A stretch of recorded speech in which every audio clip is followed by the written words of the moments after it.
పుష్ప 2 తర్వాత అల్లు అర్జున్ చేయబోయే సినిమా ఏది ఎప్పుడు అనేది ఇంకా డిస్కషన్స్ లోనే ఉంది. త్రివిక్రమ్ కాంబినేషన్ లో మైథలాజికల్ టచ్ ఉన్న మూవీ డైలాగ్ వర్షన్ జరుగుతోంది. దీంతో పాటు ఎవరు టెక్నీషియన్లు, సీజ్ వర్క్ ఎవరికి బెటర్ అనే డిస్కషన్లు జరుగుతున్నాయి.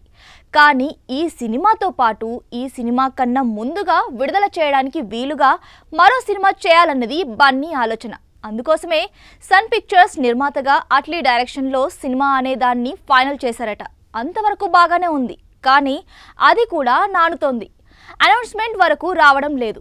దీనికి కారణం కమర్షియల్స్ తేలకపోవడమేనని తెలుస్తోంది. పుష్ప 2కు బన్నీ టోటల్ మార్కెట్ అమౌంట్లో 27% తీసుకున్నారని వార్తలున్నాయి. అంటే దాదాపు 250 కోట్లకు పైనేనన్నమాట. మరి ఈ సినిమాకు ఎంత ఉండాలో అనే క్వశ్చన్ ఉంది. అట్లీ కూడా ఇప్పుడు పాన్ ఇండియా దర్శకుడు. 100 కోట్లకు కాస్త దగ్గరగా కోట్ చేస్తారు రెమ్యూనరేషన్.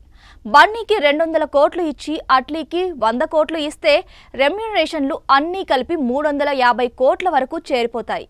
ఇక ప్రొడక్షన్ ఖర్చు ఎంత, మార్కెట్ ఎంత అనే లెక్కలు ఉండనే ఉన్నాయి.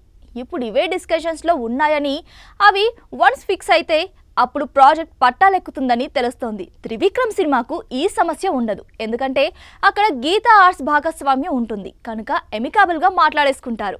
అయితే అట్లీ సినిమా, త్రివిక్రమ్ సినిమా రెండూ సమాంతరంగా ఉంటాయని కూడా ఇప్పటి వరకు ఉన్న వార్తల సమాచారం.